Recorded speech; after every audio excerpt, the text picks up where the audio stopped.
A shocking start to the season, hasn't it? It's dire. It's absolutely dire. Pretty terrible start, hasn't it, to the season for West Ham. The performance against Chelsea, I thought, was one of the worst. I couldn't believe what I was watching.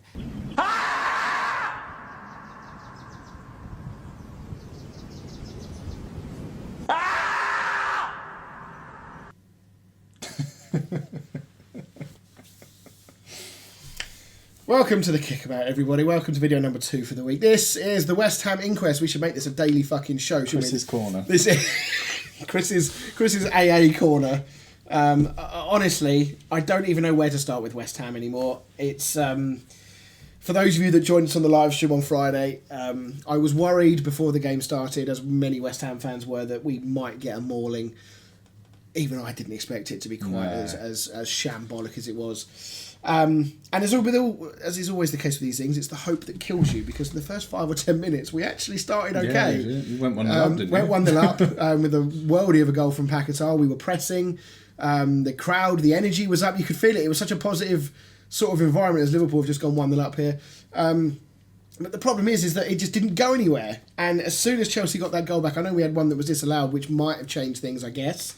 But as soon as Chelsea got their noses in front, it just fell to pieces. And we have Chelsea to thank for it to not get even worse, because they got bored after an hour, frankly.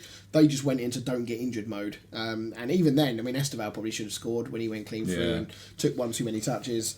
So, yeah, we have Chelsea to thank for keeping it at 5, quite frankly. Honestly, I'm lost for words at the moment with West Ham. I really don't know where to kind of put my focus in terms of where I think the blame is, because there are so many avenues I could put my blame on. But let me give you a little taste of the reason why West Ham fans fucking hate David Sullivan, our chairman, right? So it's come out this week that David Sullivan has grown impatient with a guy, I think his name is Craig, I think his first name is Craig Macaulay. Basically, he's Potter's effectively right-hand man when it comes to transfer dealings and that sort of thing. Sullivan has become frustrated with how long it's taking to get deals done. So he's going to step in and take control. Cool. So we're going to get more Callum Wilsons and Cole Walker-Peters.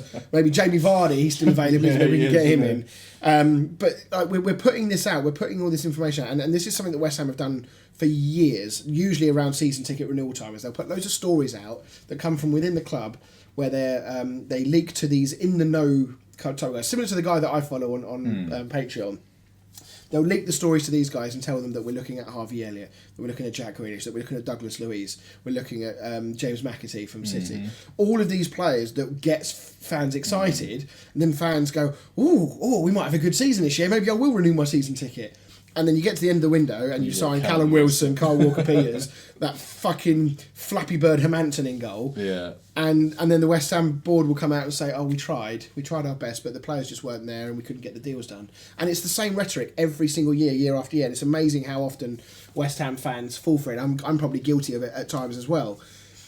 So we've got that to look forward to for the next week. We've got so many midfield problems. And again, the midfield, I mean, I know you were watching the game live as we were saying. Can you believe? Have you now had witness of how bad our midfield is?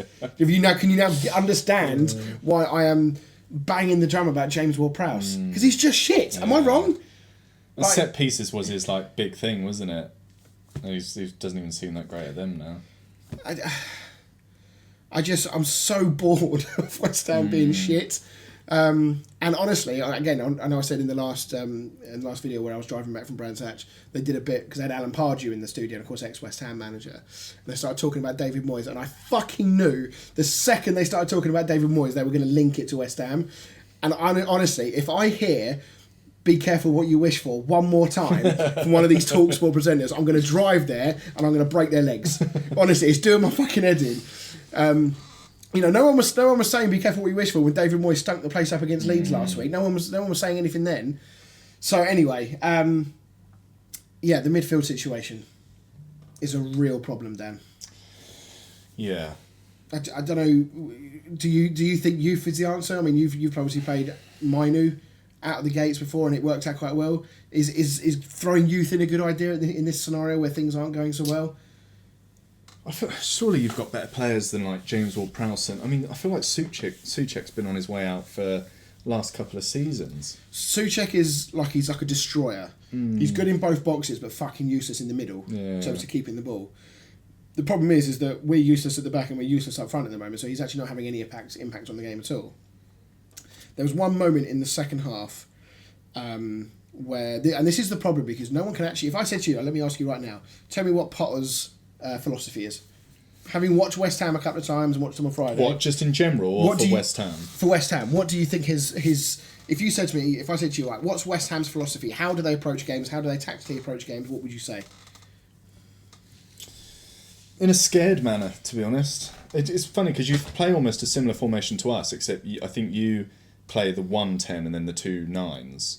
Yes, correct. Yeah, which in theory would almost be better. You would like to think so, yeah. Yeah. I assume you have like Paqueta in the 10, and then I think it was Bowen and Fulcrum, isn't it? Yeah.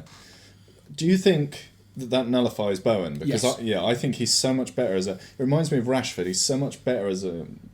But he's so much better as a. He's so much better as a. It's good to see you got over him.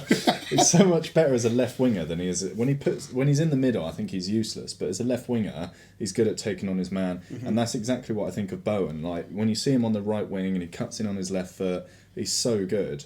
But when he plays in as like a central player, he does score the odd goal, but I just feel like it nullifies him so much. He is one of those players that is far better when the game's in front of him, not behind him. Yeah. And the way in which West Ham play, where Potter tries to keep the ball and tries to work it forward, even though again it's slow and laboured, he's often receiving the ball, dropping off the striker. So he's receiving the ball in positions in areas where the opposition is going to go, yeah, all right, you can have the ball there if you like. You're of no danger to us whatsoever receiving the ball 40 yards from our goal, and you're not out wide facing the defender up and getting him one-on-one. You're absolutely right. And I don't know why. I mean, he did change to a different system, went to a back four in the second half. But obviously the damage was done by then, and it obviously got worse anyway. But the midfield, there was a point in where Potter has always said about he wants high intense football, he wants to press and all that kind of stuff, and we saw evidence of it in the first 5 or 10 minutes. The problem is that for one reason or another, and I don't know if it's Potter not motivating the team, the players downing tools and not believing in it. I don't know what it is at the moment. They sort of it's this half press. It's this let's run around a little bit and make it look like we're pressing, but actually we're not doing anything. And the number of times that Chelsea got out of that and played through the press was embarrassing. And it wasn't because Chelsea were like world class at doing it. They weren't. There was no flicks around the corners. It was simple triangles, ping, ping, ping, back to the defender, back into the 6, cross back, and then they were out. Or 4 or 5 passes max, and they were out. And because the West Ham players had kind of like half pressed, but the defenders are shit scared of the pace of Chelsea, so they're not pressing with them. You end up with this like 30 or 40 yard gap between the midfield and the defence. And there was a moment in the second half where I think they broke through, and I think it was like 4-on-4 or whatever it was. And I said to Lee on the stream, I said, wait and see how long it takes for one of our midfielders to come back into shot. And it was a good 3 seconds. And I think it might have been, it was either Ward-Prowse or Souček. But I said that's the problem. Is first of all that they're miles up the pitch and too high, but the second is that if they do break, they haven't got the legs to get back. Yeah. And Chelsea, again, I know they slowed down, and if they were more clinical in those areas, if they were still going for it, they score there easily. And that midfield, we've needed a new midfield for the better part of 18 months, I think, maybe even longer. The fact that we are leaving it until a week before the transfer window ends now to seriously go and sort it. And at the moment, from what I hear, we're turning into a bit of Newcastle at the moment, that everyone's just fucking rejecting us. Yeah. Probably because they've watched the game on Friday and thought, maybe I won't go there just at the moment because it looks like a shower of shit. Well, not just the Friday game. I mean, the Sunderland game was just as bad. And this is why I don't understand why we've let it so late, because now it's become an even harder sell to bring players in. Yeah. Because you've now either got to roll the dice on maybe some unknown players that aren't maybe at the quality that you need, or you've got to pay way over the odds to bring a player in, and then they're maybe coming in for the wrong reasons and they're not motivated to actually come in. So what are your thoughts on the goalkeeper? Because I didn't know much about him at Leicester, but having watched him in those 2 games, he looks dreadful. Yeah, I mean, it's funny because when he came in, I wasn't massively against it. I will say, though, that I always felt that there was no need to sort our goalkeeper situation out. Fabianski was 40 or 41, and he was still a really good goalkeeper as a backup. I didn't see. Yes, Areola was making a little. He had issues here and there, and he's not always great with the ball at his feet. But he is a good goalkeeper. Yeah. He's fairly reliable. He knows the club, and Fabianski again knows the club. He's a great goalkeeper, and he's been fantastic coming in as a backup.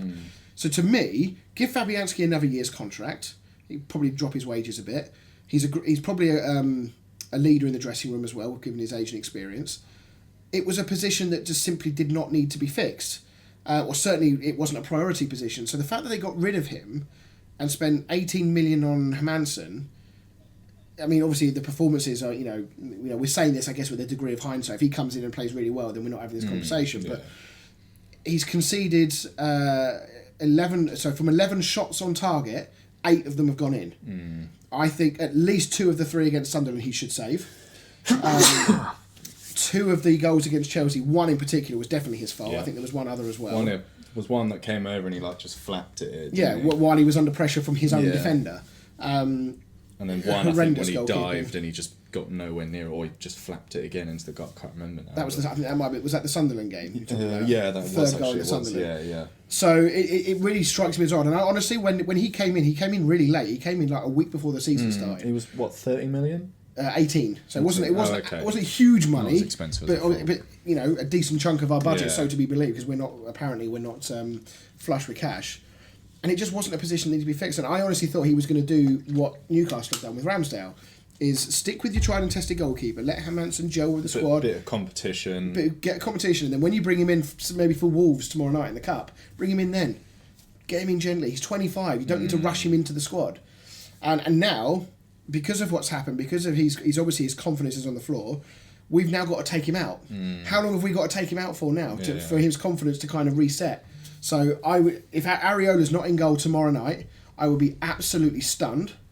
And I think Areola will probably be in goal against Forest on Saturday, unless something goes really badly wrong tomorrow night against Wolves. So I hope not, because I just brought Ndoye in. So yeah, I don't really know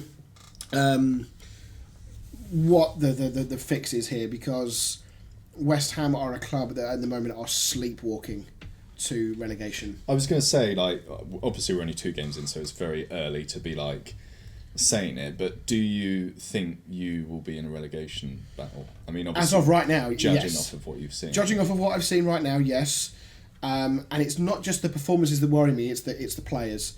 I genuinely think, and I know this, a lot of West Ham fans may actually disagree with me on this, but I think if we fix that centre midfield out, I think things turn around quite quickly. I still think Potter's out of his depth. I still think that his job needs looking at fairly quickly if things don't improve. I think Anthony Gordon might be about to be sent off here. Really? Graham Potter looks like a deer in the headlights to me. He doesn't like being questioned in interviews. He gets very edgy. He's had an entire pre-season with the team and they've not improved at all. His team selection and tactics and subs are also very questionable. There is a lot to not like about Potter at the moment. So I'm not calling for his head, just because I simply don't think that the club is in a position... Yeah, that was not a good tackle at all. Just because I simply do not think that sacking Potter is going to suddenly make things better. That being said, if we do somehow luck our way into bringing in a better manager, we've seen before, like with Moyes, for example, when he first came in, got things going, and actually it did work out. So if Potter loses tomorrow night against Wolves and we get humiliated again at the weekend against Forest, I think he could go. Yeah. I've already heard rumblings that whilst he's not in danger at the moment, they're concerned about his record. Obviously, looking back at last season. And to me, there is just no defending the lack of passion and fight. That's the biggest thing. I think is the lack of passion and fight in this team is really, really worrying. So, yeah, I don't know. I mean, you're looking from the outside in. What would you do? Would you keep Potter? Would you sack him? What do you think? Obviously, it's not good. 8 goals conceded in 2 games is a shambles, especially with 3 of them against newly promoted. Was it a yellow card or was it? No, he sent him. He's changed it from a yellow to a red. Yeah. Obviously 3 of them against Sunderland, who then got beaten 2-0 by Burnley. Be different if Sunderland then went and smashed Burnley as well. You'd think, Sunderland might be a bit a dark horse or something. Yeah, but I mean, to lose and the goals you conceded were awful. That's the thing. We're not making teams work for it. No, 7 of the 8 goals we've conceded have been from crosses so far, as well. I think he could be the first manager to get sacked Are you seeing any similarities between Potter at West Ham and Potter at Chelsea? Yeah. But the problem is, I think, if you look at Potter's career, when he was at Brighton were 17th about 3 or 4 years in a row, and then all of a sudden they clicked and they were up to like 10th, and then they got to Europe. Yeah. And then he obviously got the Chelsea I think job. they were and fourth when he got the job. Yeah, and he got the Chelsea job, and De Zerbi took over and guided them into Europe. So, how long has he been there? Like 18 months?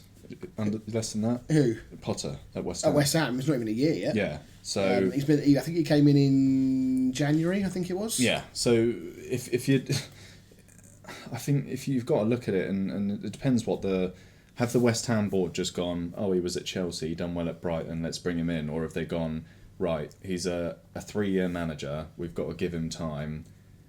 Do you know what I mean? It depends how they've thought about it. But at the same time, like I said about Ruben Amorim, it's so easy to say, oh, these managers they're a 3-year manager. You can't just sack them after 1 year. But football's not like that anymore. No, I think it would be a different conversation if West Ham were sort of lingering around mid-table obscurity. You know, winning games here and there. And I think that the biggest thing is with Amorim, you can see a plan. You can see what he's trying to do. It hasn't clicked yet. He's bringing in players to try and make it work. He's obviously still got some issues to sort out, as we spoke about in the last video. I just don't see at the moment anything with Potter that's giving me hope to say this is what he's going to do, this is how it's going to work. Because when, for example, Somerville comes back from injury, he's supposedly back from injury after the international break. A lot of us are looking at Somerville thinking he needs to help us get some creativity in this team because we are lacking that so much. So much is reliant on Paquetá right now as the creative outlet. Yeah.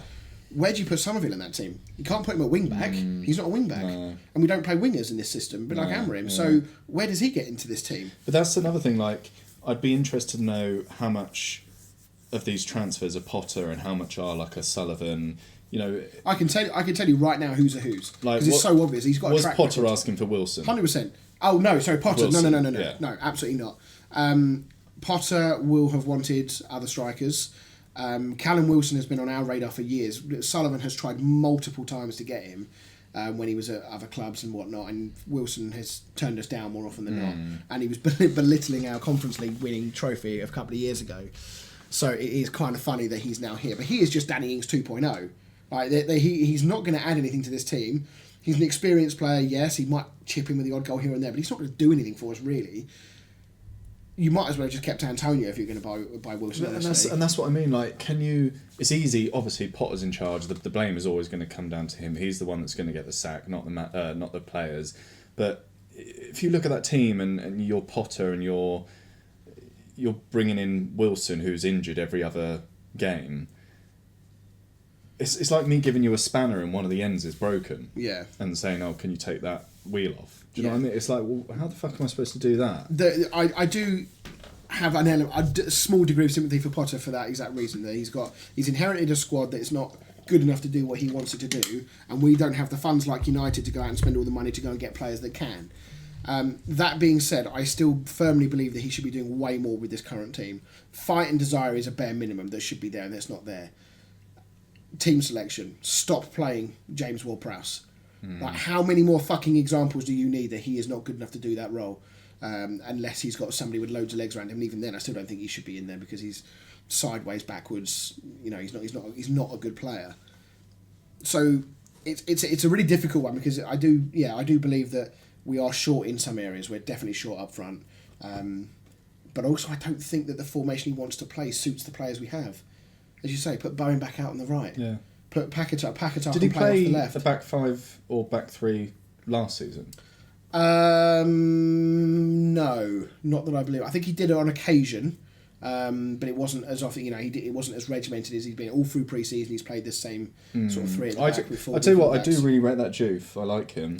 I think Wan-Bissaka was awful on Friday. It's the worst game I've seen him have for ages. But full-back wise, Wan-Bissaka on one side and Juve on the other is really good. I like that. But actually, you could almost have it because Juve is obviously the much more attacking one, and Wan-Bissaka is obviously much better at defending usually than. He's good in one-on-one scenarios. Marking off the ball has never been a massive strong suit of his. He's awful at marking from set pieces. And you saw three of those goals came because he was sleeping at the back post. So, yeah, it's.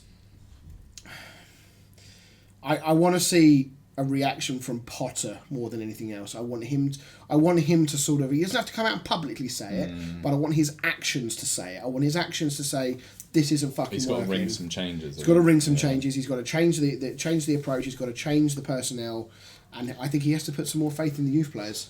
Wolves is almost a good game because they're in a bit of a sticking point as well. Obviously, got smashed by City and then lost to Bournemouth.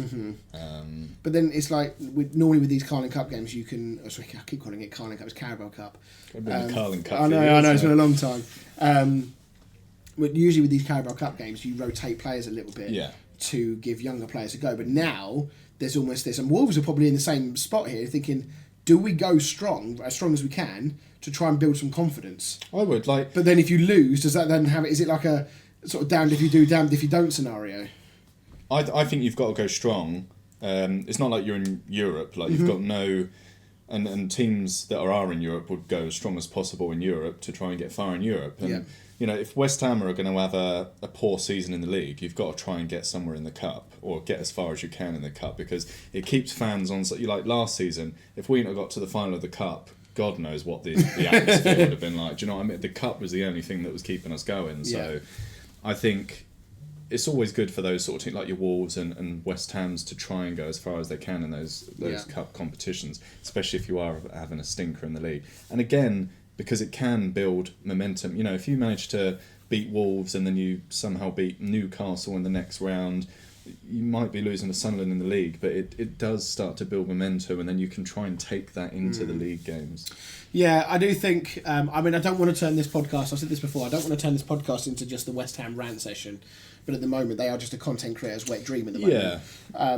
But I do really think these next. What are we? We're the 25th today. When's the window close? Does it close on the Monday on the 1st, or is it close on Sunday the 31st? I would have said the 1st. Yeah. So, I mean, one way or the other, you're talking a week, yeah, give or take a day or two. This week is so pivotal to our season. Because if we don't bring in any players, we are staring down the barrel. Mm-hmm. And Potter is going to be a very early casualty. Yeah. But I worry that he's going to bring in someone like Sean Dyche. Because we've done this rodeo before where we bring in a big name manager to play a certain way, doesn't work, and then we bring in someone to steady the ship.